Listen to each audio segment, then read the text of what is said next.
नमस्कार. सर्वप्रथम मी प्रभाकर नानवटे सरांचं अभिनंदन करतो की त्यांना हा पुरस्कार मिळाला आणि चारवाक पुरस्कार हा त्यांना कसा योग्य होता ते त्यांनी त्यांच्या छोट्या भाषणातून सिद्धही केलं असं मला वाटतं.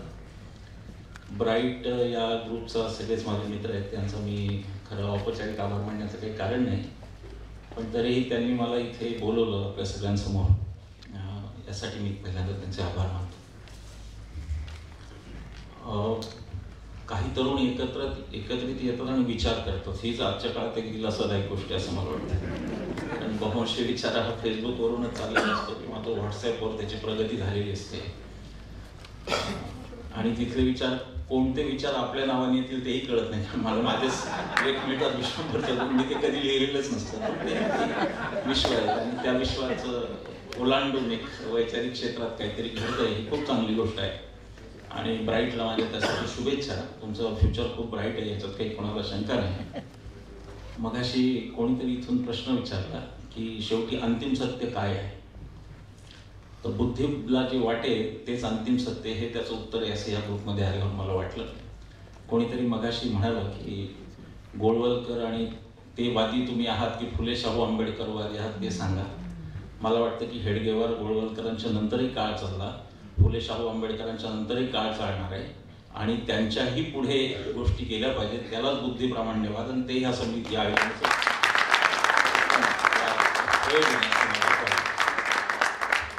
आपल्याकडे सरळ विभागण्याची एक सोय झालेली आहे की एकतर तुम्ही हेडगेवार गोळवलकरवादी असा, अन्यथा तुम्ही फुले शाहू आंबेडकरवादी असा, 2 पैकी पुढे तिसरा नाही.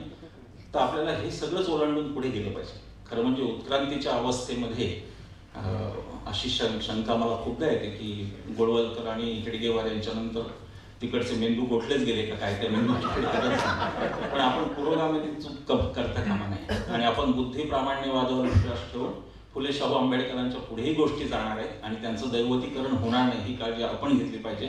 अन्यथा फुले शाहू आंबेडकरांचा मोठा पराभव दुसरा असणार नाही. दुर्दैवाने फुले शाहू आंबेडकर हा एक असा, काही एका छोट्या मुलांनी मला विचारलं की 3 वर्गमित्र होते का काय, त्याचा जो आशय आहे त्या आशयाच्या पुढे जाण्याची वेळ आहे आणि पुरोगामी जर आत्ताही त्या आशयाच्या पुढे गेले नाही तर पुरोगामी हे, मला वाटतं की पुरोगामी फॉसिल बनून राहतील, पुरोगामी हे फक्त एक अवशेष बनून राहतील. इतक्या धक्कादायक अवस्थेत आपण असताना सगळ्या इझम्सच्या पुढे जाऊन पण एक बेसिक सेक्युलरिझमचा धागा, जो बेसिक राज्यघटनेचा धागा आहे, जो मानवतावाद आहे, तो घेऊन आपल्याला पुढे गेलं पाहिजे. माझी जी धर्मनिरपेक्षतावादाची मांडणी आहे ती मी लवकर संपवायचा प्रयत्न करीन, कारण कुमारनी मला अप्रत्यक्षरित्या सांगितलं की स्वीट डिश ही जेवणापेक्षा मोठी असू नये. स्वीट डिशच्या मर्यादेत मी बोलू असे, मी खूपच छान असे बोलले आणि त्यानंतर खरं काय बोलावं का, खरं बोलावं का, असा माझ्या पुढे प्रश्न होता. पण शेवटी संयोजकांची अडचण करण्यात काही मुद्दा नसतो आणि धर्मनिरपेक्षतेच्या बाबतीत बोलताना आजकालचं सगळं एकूण राजकीय वातावरण पाहिल्यानंतर, सामाजिक वातावरण सुद्धा पाहिल्यानंतर, पहिला प्रश्न मला नेहमी असा पडतो की धर्म ही निरपेक्षता हे आपल्यासाठी आता मूल्य की स्ट्रॅटेजी, हा तो पहिला प्रश्न आहे. आणि मूल्य की स्ट्रॅटेजी याचं एक आठवण मला इथे आता होती की स्वामीनामानंद तिथे एका निर्णायक टप्प्यावर, जेव्हा हैदराबादचा लढा एका टप्प्यावर आला होता, तेव्हा स्वामीजी गांधीजींना म्हणाले की आता हे काही निशस्त्र वगैरे काही होत नाही, आता मला सशस्त्र क्रांतीची परवानगी द्या. तर गांधीजींची एक पद्धत होती, गांधीजींच्या काळात फेसबुक आणि ट्विटर नव्हतं, त्यामुळे इमिजिएट उत्तरं देण्याची काही त्यांच्यावर बंधन नव्हतं. परंतु गांधीजी असं म्हणाले की आता तुम्ही थकून आला तर तुम्ही रात्रभर मुक्काम करा, झोपा, जेवा आणि झोपा, सकाळी आपण या विषयावर बोलू. फक्त येताना एका प्रश्नाचं माझे उत्तर घेऊन या की अहिंसा ही तुमच्यासाठी मूल्य आहे की स्ट्रॅटेजी आहे. तर धर्मनिरपेक्षता सुद्धा आता एका वळणावर आहे जिथे आपल्याला त्याचं उत्तर द्यावं लागेल की आपल्यासाठी ही मूल्य आहे का स्ट्रॅटेजी आहे. राजकारण्यांसाठी ती स्ट्रॅटेजी आहे, यात कोणाचाही खरं म्हणजे काहीच दुमत असण्याचं कारण नाही. धर्मवादी राजकारणाचा एक गंभीर धोका तो आहेच आहे, तो आपला डोक्यावर आता फिरतोच आहे सगळा, तो फिरत राहणार काही दिवस. पण धर्मनिरपेक्ष राजकारण सुद्धा जातीनिरपेक्ष आहे का, हा प्रश्न आपण विचारला पाहिजे. आणि ते जर जातीनिरपेक्ष नसेल, ते जातीने बांधलं गेलं असेल, तर ते धर्मनिरपेक्ष राजकारण इतकंच घातक आहे, हे आपण आता बोलायची वेळ आलेली आहे असं मला वाटतं. भारताच्या ज्या राज्यघटनेतला जो सेक्युलरिझम आहे त्याची जर आपण बीजं शोधली, मला असं वाटतं की बाबासाहेब आंबेडकर 23 साली परत आले आणि 24 साली जी बहिष्कृत हितकारिणी सभा इथे पहिल्यांदा भरली दामोदर हॉलला परळच्या, मला असं वाटतं की आंबेडकर एक लढा उभारू पाहत होते आणि त्या लढ्याच्या सुरुवातीला त्यांच्या हे लक्षात येत होतं की धर्म ही इथली फारच प्रबळ अशी व्यवस्था आहे जिच्या विरुद्ध संघर्ष आपला आहे. हे बाबासाहेबांना पुरेसं स्पष्ट झालेलं होतं. बहिष्कृत हितकारिणी सभा 24 साली झाली आणि चिमणलाल सेटलवाड हे त्या सभेचे अध्यक्ष होते आणि बाबासाहेब कार्याध्यक्ष होते. हे चिमणलाल सेटलवाड म्हणजे तेच ज्यांना आपण सिक्युलर वगैरे म्हणून शिव्या घातल्या जातात फेसबुकवर, तिस्ता सेटलवाड यांचे ते आजोबा होते. हे कॉन्ट्रीब्युशन कोणाला माहिती नसतं. आजकाल आपण माहिती करून घेण्याच्या फंदातच पडत नाही. आपल्याला हे माहितीच नसतं की शाहरुख खानचे आजोबा आझाद हिंद सेनेत होते, हे आपल्याला गावी पण नसतं. आणि म्हणून एक सरळ सोट विभागणी आणि धर्मनिरपेक्षतेच्या पुढचं खरं आव्हान, ज्याच्याकडे मी भाषणाच्या शेवटच्या भागात येणार आहे, की धर्मनिरपेक्षतेला आता एक राष्ट्रवादाचं आव्हान मिळते. खरं म्हणजे ते सांस्कृतिक राष्ट्रवादाचं एक आव्हान मिळते आणि जिथं सांगितलं जातंय की राष्ट्रप्रेम राष्ट्रवादी तोच असतो जो अमुक एक धर्माचा असतो.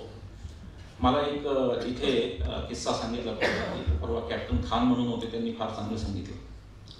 चंपारणच्या सत्याग्रहात गांधीजींना मारायचा कट इंग्रज अधिकाऱ्यांनी केला होता आणि तो जो खानसामा होता त्याला सांगितलं होतं की तू हे गांधीजींच्या खिरीमध्ये मिळून टाक. तो खानसामा बख्तमिया असं त्याचं नाव होतं. बख्तमियाची अडचण अशी झाली की इंग्रजांच्या समोर सांगता येईना, कारण इंग्रजांना हिंदी कळायचं आणि ते सांगायचं होतं, राजेंद्र प्रसाद सोबत होते, त्यांना सांगायचं होतं की ही खीर गांधींनी पिऊ नये कारण त्यात विष घातलंय. बख्तमियांनी डोकं चालवलं आणि भोजपुरी, स्थानिक भोजपुरीतून राजेंद्र प्रसादांना ते सांगितलं आणि गांधीजींचे प्राण वाचले. तर ही जर मांडणी होत असेल की बख्तमिया मुसलमान होता आणि म्हणून त्याला राष्ट्रवादावर बोलण्याचा अधिकार नाही, तर मला वाटतं की धर्मनिरपेक्षतेकडे आता फारच वेगळ्या दृष्टिकोनातून बघण्याची गरज आहे. तेच चिंतन आता इथे करावं असा माझा विचार आहे. मी म्हणालो की 1924 साली बहिष्कृत हितकारिणी सभा झाली आणि 27 साली मनुस्मृतीचं दहन झालं. महाडला बाबासाहेबांनी मनुस्मृती जाळली. मनुस्मृतीचा विषय घेतल्याशिवाय दुर्दैवाने किंवा सुदैवाने काही म्हणा धर्मनिरपेक्षतेचा विषय सांगितला जाऊ शकत नाही. अनेकांना यामध्ये आक्षेप असतो. अनेक जण असं म्हणतात की आमच्या घरात तर मनुस्मृतीचं पुस्तक कधीही नव्हतं. ही गोष्ट खरी आहे, पण मनुस्मृतीचं पुस्तक असावं लागत नाही, मनुस्मृती डोक्यात असते आणि ती जी मनुस्मृती लागलेली आहे त्या मनुस्मृतीची दखल घेतल्याशिवाय आपल्याला भारताच्या राज्यघटनेकडेच जाता येत नाही. त्यामुळे धर्मनिरपेक्षतेला राष्ट्रीय नेते आपले काय समजत होते त्यावरही आपल्याला बोलता येत नाही. मनुस्मृती ही फक्त ब्राह्मणांच्याच डोक्यात नसते, हेही या निमित्ताने सांगितलं पाहिजे. पांडुरंग शास्त्री आठवले हे उजव्या विचारसरणीचे विचारवंत होते, आपल्याला सगळं माहिती आहे. त्यांच्या बाकी कोणत्या मान्य करण्याची काहीच गरज नाही, पण त्यांची एक गोष्ट आहे ती जी थोडीशी सुसंगत वाटते मला. ते असं म्हणाले की जात संस्था भारतातली अशी आहे की 32 मुलं एका वर्गात असतात.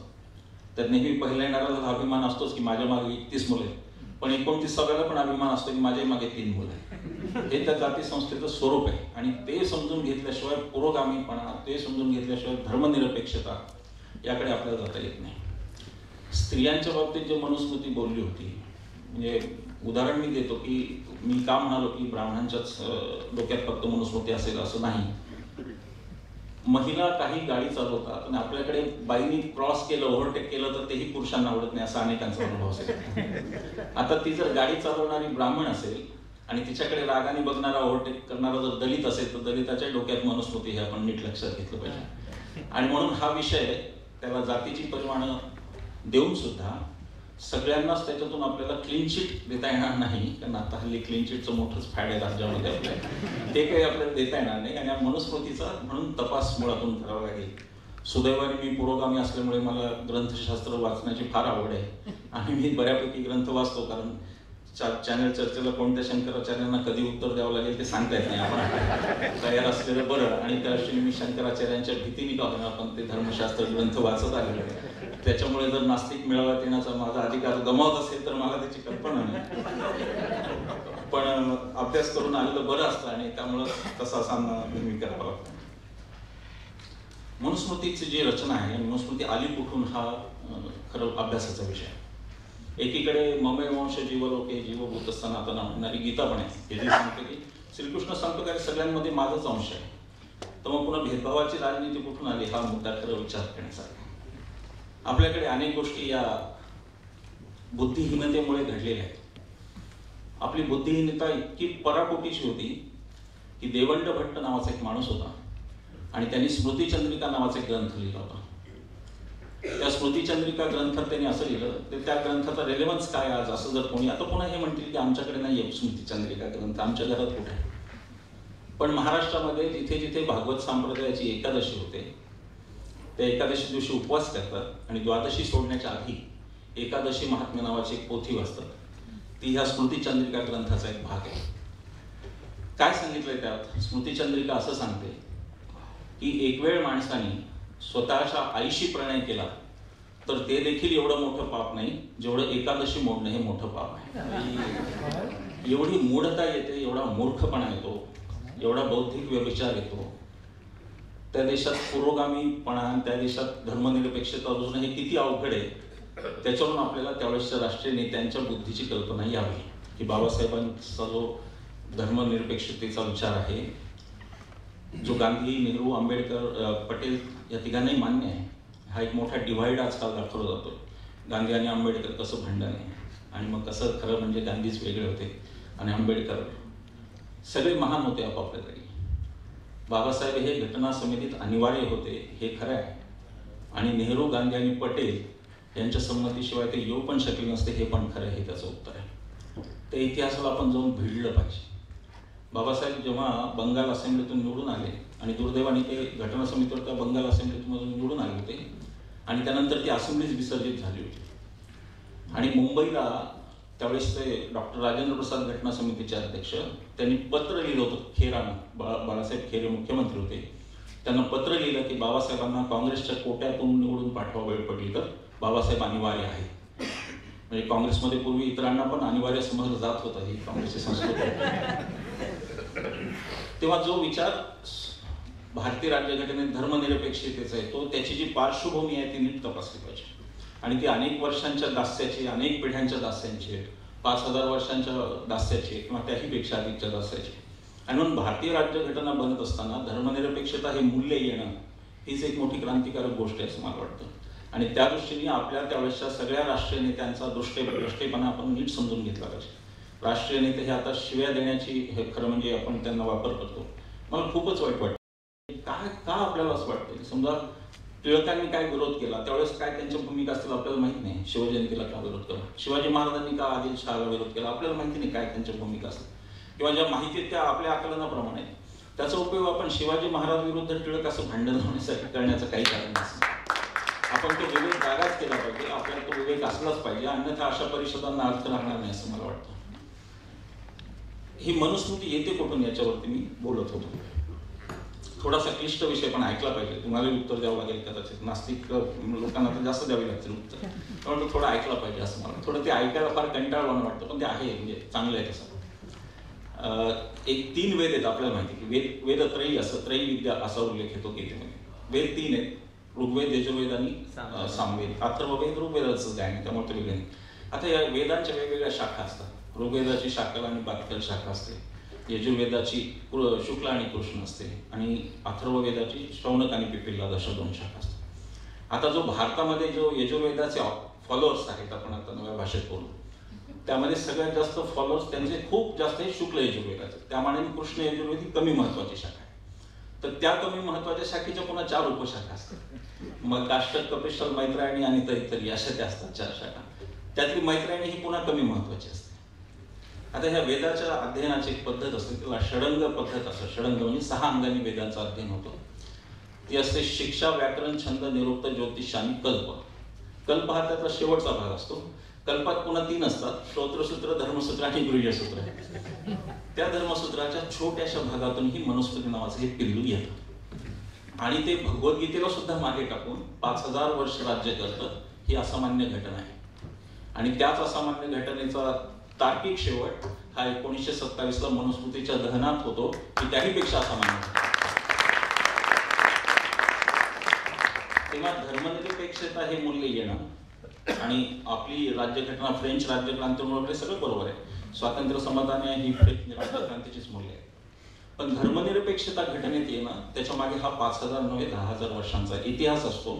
हे पुढे लक्षात घेऊनच आपल्याला धर्मनिरपेक्षतेच्या बाबत विचार करावा लागतो आणि मग ती आपल्या समोर स्ट्रॅटेजी म्हणून न राहता ती एक मूल्य म्हणून आपल्या समोर येते, हे आपण पहिल्यांदा लक्षात घेतलं पाहिजे. मनुस्मृतीच्या बाबतीत अनेक भेद आहेत. इथे बसलेल्यांना माहिती असेल अनेकांना की बाबासाहेबांनी बापूसाहेब सहस्त्रबुद्धे नावाच्या चित्पावन ब्राह्मणाच्या हाताने जाळून टाकले.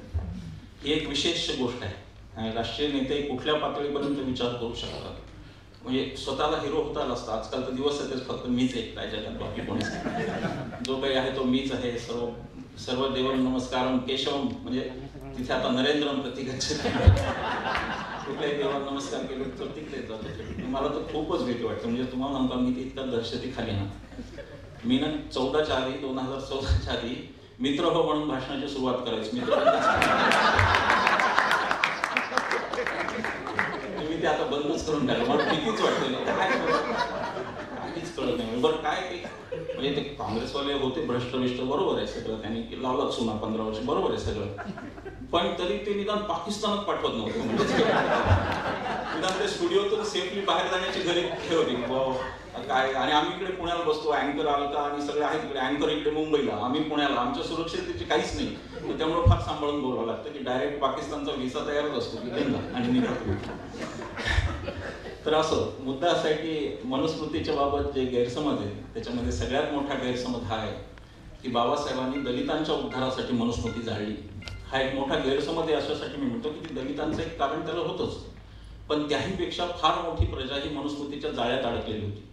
आणि ती प्रजा म्हणजे तुमची माझी आई, बायको, बहीण, मुली हे सगळ्या होत्या. म्हणजे इतकी विचित्र रचना आहे की माझी आई, बायको, बहीण, मुलगी या तिघी शूद्र आहेत. मी त्यांनी केलेला स्वयंपाक खायचा, जेवायचा आहे. मग तिथं प्रश्न नाही की शूद्राच्या हातचं ब्राह्मणाने कसं खायचा, हा प्रश्न नाही. मी स्वयंपाक खायचा आहे त्याच्या हातचा. पण तिने जर मी जेवताना पाहिलं, रजस्वला स्त्रीने जर पुरुषाला जेवताना पाहिलं तर पुढचा जन्म त्याला चांडाळाचा मिळतो, असं मनुस्मृती सांगितलं. मनुस्मृती होती, ती जाळली. त्याचं मनुस्मृतीचं आजही समर्थन करणार आहेत, ही खरी दुःखाची गोष्ट आहे. मनुस्मृती होती आणि तो इतिहास होता आणि तो गेला, हे संपलं असतं तर ठीक होतं. परंतु आजही त्याचं उदात्तीकरण होतं, ही खरी मला धोक्याची गोष्ट वाटते. काय सांगत होती मनुस्मृती? म्हणजे खरं म्हणजे जगातल्या सगळ्या लबाड्या कशा असाव्यात याचा जर कोणाला अभ्यास करायचा असेल तर त्यांनी मनुस्मृतीचा अभ्यास केला. भयंकर लबाडीने भरलेला हा ग्रंथ आहे. याच्यामध्ये शिक्षेच्या तरतुदी आहेत. साधं उदाहरण सांगतो, फार वेळ नाही आपल्याकडे, ऑलरेडी लेट झाला, मला पुण्याला जायचं लांब. शिक्षेच्या तरतुदी आहेत. म्हणजे शूद्राने जर चोरी केली तर काय शिक्षा. तिथून पुढे आपण येतो ते भारताच्या राज्यघटनेकडे येतो 50ला. आणि म्हणून राज्यघटना काय म्हणते त्यावरती आपल्याला बोललं पाहिजे, तो वारंवार बोललं पाहिजे. सगळ्यांना पुस्तकातल्या गोष्टी माहिती आहेत पण तरी त्यावर बोललं पाहिजे. त्याचं कारण की सारखं बोलूनच गोष्टी पक्क्या होतील, अन्यथा काही दिवसांनी फार वेगळंच सांगितलं जाईल. आणि भारतीय राज्यघटना ही सुद्धा कोणत्या तरी शुकमुनीने वगैरे लिहिली आणि तिचं काही म्हणजे आपल्याकडे भारतात आपलं काही होऊ शकतं. म्हणजे मला काही विश्वासच नाही की अरे वा, सो काइंड ऑफ यू. मला कुमारने सांगितलं की पुरेसा वेळ आहे, चालतील 25 मिनिट, तुमची शिक्षा 20-25 मिनिटांनी.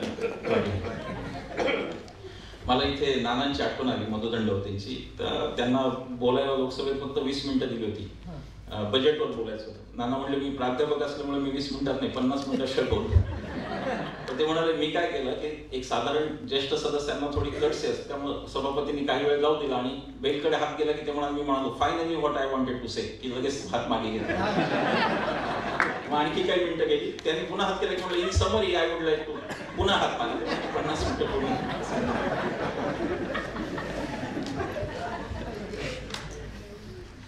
तर भारतीय राज्यघटनेतलं जे धर्मनिरपेक्षता हे मूल्य आहे त्याच्या बाबतीत पहिली गोष्ट आपण इथं लक्षात ठेवली पाहिजे. धर्माला स्वातंत्र्य नाहीये, व्यक्तीला धर्म स्वातंत्र्य आहे. हे फार महत्त्वाचं आहे.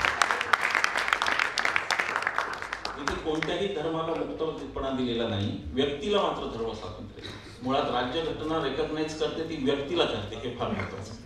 त्याच्यामुळे आणि हिंदू धर्मात असंख्य आहेत. पण हिंदू धर्मातून ते कुठून गेले होते, जे असं म्हणाले होते की हिंदू धर्माच्या विषमतेला कंटाळून आम्ही आता धर्म बदलतो. त्या जैन आणि बौद्धांचं काय झालं? जैनांमध्ये दिगंबर आणि श्वेतांबर पंथ जन्माला आले आणि बुद्धांमध्ये सुद्धा हीनयान आणि महायान पंथ जन्माला आले. त्यामुळे सगळ्या धर्मांचा स्वभाव हा मूलतः भेदभावाचा असतो आणि मी तुझ्यापेक्षा श्रेष्ठ आहे हे धर्मातला कोणी ना कोणी घटक सांगत असतो. हे आपण लक्षात घेऊन मला वाटतं की धर्माचं अनालिसिस केलं पाहिजे. राज्यघटनेमधल्या सेक्युलरिझम शब्दाबद्दल काही लोकांना फारच मोठा आक्षेप आहे आणि तो आक्षेप फार मूलभूत स्वरूपाचा आहे. आणि त्यांचं म्हणणं असं आहे की हा शब्द नंतर घुसडण्यात आला. घुसडण्यात आला म्हणजे काय, तरी ही राज्यघटना कोणातरी गावाच्या पारावर ठेवली होती. रात्रीचा अंधार पडला, कोणी नाही असं बघून काही लोक घुंगडी घेऊन आले आणि पटकन हा धर्मनिरपेक्षता घुसडून परत गेले. दुसरे शब्दाला आक्षेप आहे. आज मी त्याच्यावर फार नाही बोलणार, पण ते समाजवाद शब्दाला पण आक्षेप आहे. त्यामुळे हा शब्द पण घुसडला. काय कधी कधी मग बोलावं का नाही, काहीतरी बुद्धी असलेल्या तुम्ही समजावून तरी सांगू शकता. जी पूर्ण बुद्धीच पहिल्या दिवशी काढून घेतात तिकडे गेलं काय, त्यांचं काय करायचं हा प्रश्न. तिथे म्हणजे पूर्ण बौद्धिक नसबंदीच करून पाठवतात. तिच्यातून काही उत्पन्नच होणार नाही असं त्यांना कोण करायचं हा प्रश्न. अरे जर समाजवाद हा शब्द नंतर घुसडण्यात आला तर समता आणि न्याय ही तत्व कशी आली घटनेमध्ये. समता आणि न्याय ही समाजवादाची तत्व आहे. घटना पहिल्या दिवसापासून समाजवादी आहे आणि ती जर कोणाला बदलण्याची इच्छा असेल तर जरूर बदलावी. मला एक उद्योगपती पुण्यातले म्हणले, त्यांचा गांधीजींशी फार निकटचा संबंध होता, पण गांधीजींच्या निकटच्या संबंधातले आज कुठे कुठे मला काही न सांगण्यासारखीच गोष्ट आहे.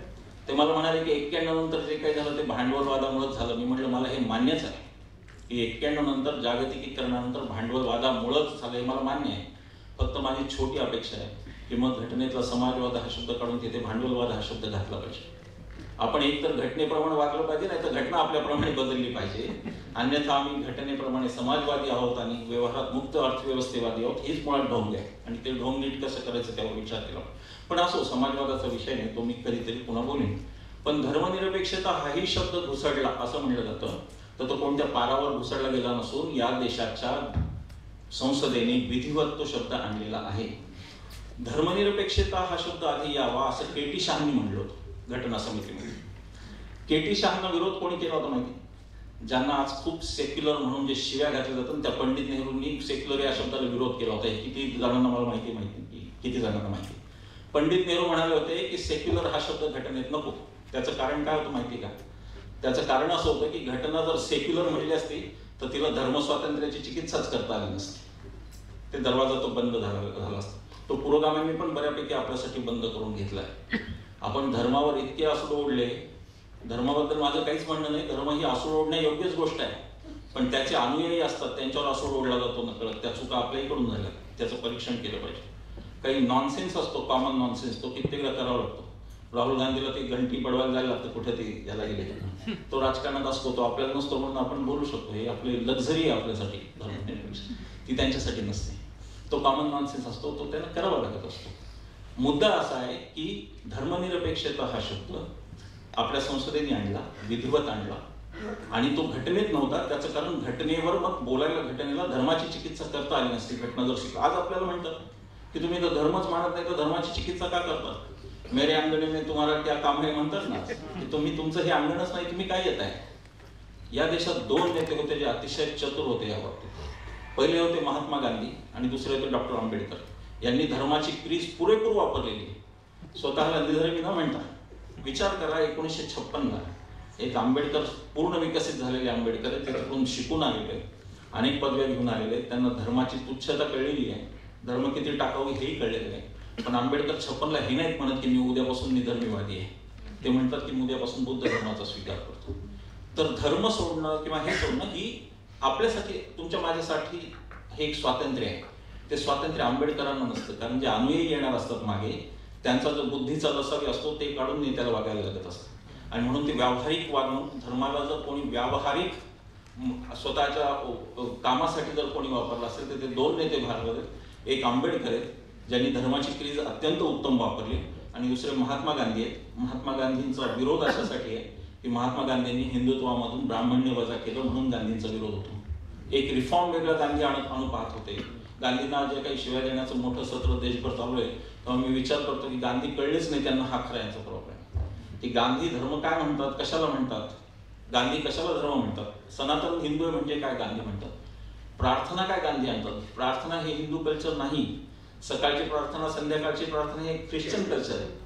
हे काही हिंदू कल्चर नाही. नमाज जसं असतो तसं हिंदू कल्चर नाहीये प्रार्थना, सामूहिक प्रार्थना. कारण हिंदू धर्म हा व्यक्तिगत धर्म आहे. हिंदू धर्माचं एक अजून वैशिष्ट्य असं की तो फक्त तुझ्या स्वतःच्या कल्याणाचा मार्ग सांगतो. तिथूनच आम्ही स्वार्थीपणा सुरू होतो आमचा, की तू फक्त तुझं कल्याण कर. तू वर गेल्यावर उर्वशीने तुझ्या डोक्यावर तेल थापलं पाहिजे आणि आपण आपल्याला पुढे त्याच्या जाताच येत नाही. सामूहिकता हिंदू धर्मात नव्हती, ती गांधींनी आणली प्रार्थनेतून. आणि म्हणून गांधी ज्या पद्धतीचा धर्म म्हणतात आणि आंबेडकर ज्या पद्धतीचा धर्म म्हणतात तेही समजून घेण्याची गरज आहे असं मला वाटतं. जर भारतीय राज्यघटना ही सेक्युलर नव्हती, के.टी. शहांनी तो प्रस्ताव आणला, नेहरूंनी, मी सांगितलं की नेहरूंनी त्याला विरोध केला. भारतीय राज्यघटना जर धर्मनिरपेक्ष पहिल्या दिवसापासून नसती तर कलम 25-33 आलं नसतं. कोणीही कलम ते 25-33 वाचावं आणि मग सांगावं की भारतीय राज्यघटना धर्मनिरपेक्ष नव्हती का. तेव्हा हे सगळे रडीचे डावे की धर्मनिरपेक्ष नव्हती, नंतर केली वगैरे. वस्तुस्थिती अशी की भारतीय राज्यघटना पहिल्या दिवसापासून समाजवादी आहे, भारतीय राज्यघटना पहिल्या दिवसापासून धर्मनिरपेक्ष आहे. ही आपण गोष्ट समजून मला वाटतं की पुढे गेलं पाहिजे. समाजवादाच्या बाबतीत फक्त जाता एक मुद्दा बोलतो की आज समाजवादाला शिवाय देण्याचे दिवस आहेत सगळीकडे, आणि जो उठतो तो. आणि काय होतं माहिती का, सगळ्या वादांमध्ये समाजवाद आज असा आहे की त्याच्या चर्चेवरती फारच विश्वास आहे पहिल्यापासून, आणि त्यामुळे त्याची चर्चा झाली तर काही त्यांना वाईट नाही होतं समाजवाद्यांना. ते म्हणतात बरं चांगली गोष्ट आहे, आपली काही होतं. तसा एक नेता भारतात आहे ज्याला शिव्या दिल्या तर कुठलाही गट हिंसक होत नाही, तो म्हणजे महात्मा गांधी. गांधींच्या बद्दल काही बोला, काही करा, गांधींच्या अनुयायी अंगावर येत नाही. आणि त्यामुळे कदाचित ते विकेस्ट फॉर्म्स आहेत असं पुढच्या फेसबुकच्या लोकांना वाटेल की हे सगळ्यात विकेट, म्हणूनच त्यांनी आपला प्रतिवाद केला नाही. आजच्या काळात प्रतिवाद न करणं म्हणजे हार मानणं हे झालेलं आहे. आणि त्यामुळे मला असं वाटतं की गोष्टीची आपण नोंद घेतली पाहिजे. पण समाजवादी अर्थव्यवस्थेला त्या काळी पर्याय होता का हाही विचार केला पाहिजे. आणि ते पर्याय कोणी मांडले होते? 1925 राष्ट्रीय स्वयंसेवक संघ जन्माला आलेला आहे. घटना 50 मध्ये बनलेली आहे, म्हणजे त्यावेळेस तो 25 वर्षाचा तरुण आहे. अशी कोणती पर्याय व्यवस्था तुम्ही दिली होती की ज्यामुळे तुम्ही समाजवादाला शिव्या द्याल? तेव्हाची जी सर्वोत्तम व्यवस्था त्यांना वाटली, त्यांनी ती स्वीकारली आणि ते पुढे गेले. तेव्हा मला असं वाटतं की त्या काळातल्या नेत्यांना दोष देताना खरं म्हणजे काहीच अर्थ नसतो. या सगळ्या गोष्टी मला असं वाटतं की बकवास गोष्ट. ह्या नेत्याने असं केलं, त्या नेत्याने तुम्ही काय केलं हे दाखवा. हे म्हणजे पंजोबांच्या चुकीमुळे आम्ही फार गरीब झालो वगैरे म्हणण्यासारखं. तुम्ही करा ना, करतो तो तुमच्या कर्तृत्वाने पुढे न्या तुम्ही. पंजोबाला किती दिवस दोष देणार, पण ते चालू आहे असं मला वाटतं आणि ते होत राहील. मी असं भारतीय राज्यघटनेबद्दल बोलत होतो की भारतीय राज्यघटना धर्माला स्वातंत्र्य ही उपासना, श्रद्धा आणि विश्वास हे अर्थ देते. पण एका मूलभूत गोष्टीची चर्चा पुन्हा इथे केली पाहिजे की सेक्युलर हा शब्द जो आला त्याच्या अर्थाबद्दल बोललं पाहिजे. सेक्युलरचा जर आपण ऑक्सफर्ड डिक्शनरी अर्थ पाहिला तर तो इहवादी असा आहे. इहवादी म्हणजे इहलौकिक बाबी ज्या आहेत, पारलौकिक वेगळ्या, पारलौकिक ह्या ईश्वराच्या आहेत. त्याच्यात मी म्हणालो तसं उर्वशी, रंभा सगळ्या असू शकतात कल्पनेतल्या आपल्या, त्या सगळ्या पारलौकिक गोष्टी आहेत. आणि त्या पारलौकिक गोष्टीचं क्षेत्र धर्माचं आहे आणि इहलौकिकचं क्षेत्र हे राज्यघटनेचे, अशी ती वाटणी. समजा राज्यघटना सेक्युलर नसती तर काय झालं असतं, हा एक आपण कधीतरी विचार केला पाहिजे. राज्यघटना सेक्युलर नसती तर अशी परिस्थिती येऊ शकली असती की एखादं जर बिंडोक सरकार केंद्रात आलं असतं. काही लोकांना बिंडोक आणि सरकार एक पुनरुक्ती वाटते आपल्या देशात. आणि त्यांनी जर कदाचित म्हणलं असतं की 3/4 बहुमत आहे आणि सतीचा कायदा आम्ही उद्या आणणार. मला वाटत नाही की भारतीय राज्यघटनेत दुसरं कोणतं टूल होतं ज्याने आपल्याला त्याच्याविरुद्ध लढता आलं असतं. जर उद्या एखादं बिल्डोक सरकार आलं असतं आणि ते म्हणलं असतं की स्त्रियांचे कायदे बदलणार, स्त्रियांना पुन्हा गुलामगिरीत गेलं पाहिजे, दलितांचे कायदे बदलणार, तर त्याला तोंड द्यायला दुसरी कुठलीही जागा आपल्याकडे नव्हती. भारतीय संविधानाचं हे मोठे उपकार आपल्यावर आहे की तिथे धर्मनिरपेक्षता हे आधीच मूल्य म्हणून आलेलं आहे, ते प्रिएम्बलमध्ये आलेलं आहे. अन्यथा अंधश्रद्धा निर्मूलनाचा कायदा शक्य नव्हता. जर भारतीय राज्यघटना सेक्युलर नसती तर अनेक गोष्टी झाल्या नसत्या, हे आपण लक्षात घेतलं पाहिजे. म्हणून सेक्युलर हा शब्द आजकाल सेक्युलर आणि काय काय मला तर खूप ऐकायला तुम्हाला सगळ्यांना मिळतं, पुरोगामी काय काय म्हणतात आपल्याला, अनेक नामाभिधान की आम्ही सहर्ष स्वागत करतो. मी तिचं काही हरकत नाही, चांगली गोष्ट आहे. सेक्युलर आणि पुरोगामी असणं कधी चांगलं, दंगली करण्यापेक्षा, लोकांना कत्तली करत बसण्यापेक्षा हे चांगलं. त्याच्यामुळे मला काही वाटत नाही, म्हणजे मला त्याचा अभिमान वाटतो. मी सेक्युलर उर्फ पुरोगामी आहे याचा मला फार मोठा बोलता येत नाही. म्हणून मला असं वाटतं की परखड विचार आपण केला पाहिजे आणि घटना आपल्याला ते सांगते. साधी गोष्ट आहे, फ्रान्स आणि जर्मनीचा आकारमान घ्या, तिथली लोकसंख्या घ्या, भारताचा आकारमान घ्या, भारताची लोकसंख्या घ्या आणि त्यानंतर विचारा की विज्ञानात नोबेल प्राइज कोणाला मिळाली जास्त, उत्तर येऊन जाईल. अत्यंत दुर्लक्षित विषय आहे हा आणि या विषयाकडे व्यवस्था लक्षच देण्यात तयार नाही. भारताच्या राज्यघटनेत जरी हे वादी आले तरी शिक्षणात विज्ञान किती आलं हा प्रश्नच आहे. आणि जे काही विज्ञान येत आहे ते फार धन्य आहे. कोणीतरी बात्रा का पात्रा काय नाव त्याचं, तो महापात्र, मला ते नाव ऐकूनच कंटाळा आला. मला ते एकदा पाहायचं आयुष्यात, बात्रा कसे दिसतात ते मला पाहायचं. म्हणजे ते आपल्यासारखेच माणसासारखे दिसतात का, जुन्या काळी ते गज वगैरे काय काय असं तसे दिसतात. कोणीच ह्या गोष्टीचा विचार करत नाही. काय विज्ञान सांगितलं जातं ते म्हणजे 19 मजली आमच्याकडे विमान होतं आणि त्याला पार्किंग गिअर पण होता. जसं काय मंत्रालयात आणून पार्क करायचं काम पडलं तर गिअर असलं पाहिजे. शुद्ध वेडेपणा, कम्प्लीट. बरं, हे विज्ञान परिषदेत बोलणं जाणं याच्यासारखी दुसरी काय घातक गोष्ट. मी तर त्या विज्ञान परिषदेला जाणार नाही असं मी शपथच घेतली त्या दिवशी. तिथे एवढी मूर्ख माणसं येतात, तिथे काय जावं विज्ञान परिषदेत. उगाच आपल्याकडे PhD डिग्री म्हणून अशा मूर्ख लोकांच्या संगीत बसण्यात काय अर्थ आहे असं मी विचार. बरं, हे तर हे बॉस म्हणाले. बरं,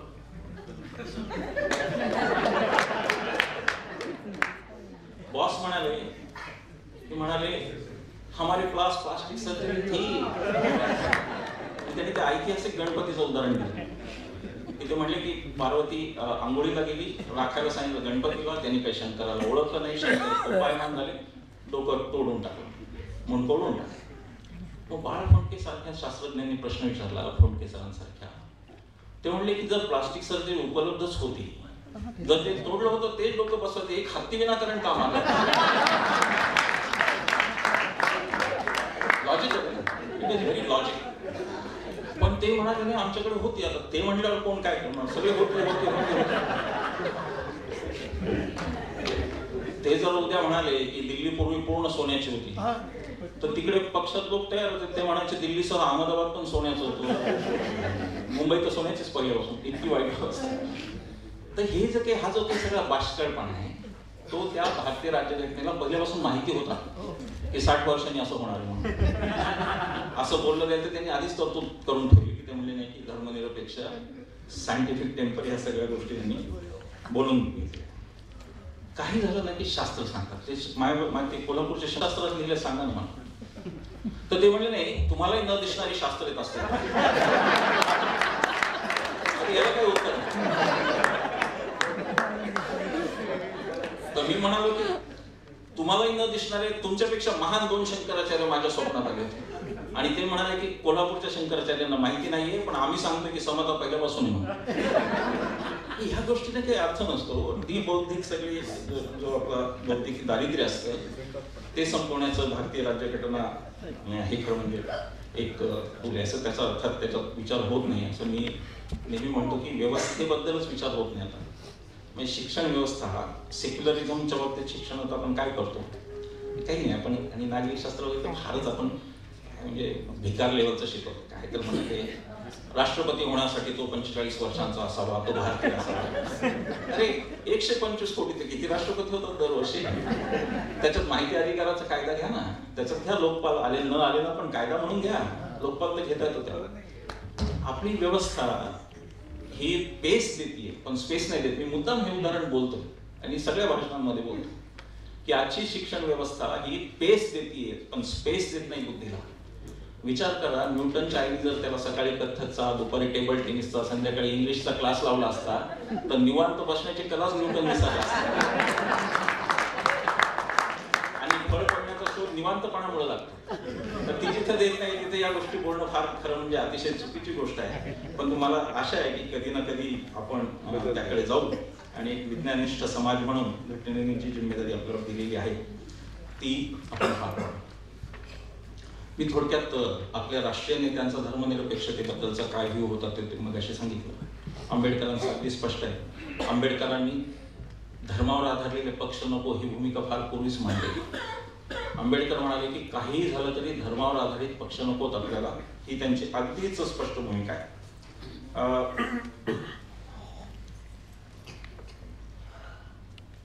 काहीतरी वेगळं मांडू पाहणाऱ्या नवीन तरुण पिढीला प्रोत्साहन देण्याचा दिवस आहे, त्यांना शुभेच्छा देण्याचा दिवस आहे आणि तुम्हाला सगळ्यांना जेवण झाल्यानंतर स्वीट डिश सुद्धा बराच वेळ चालली.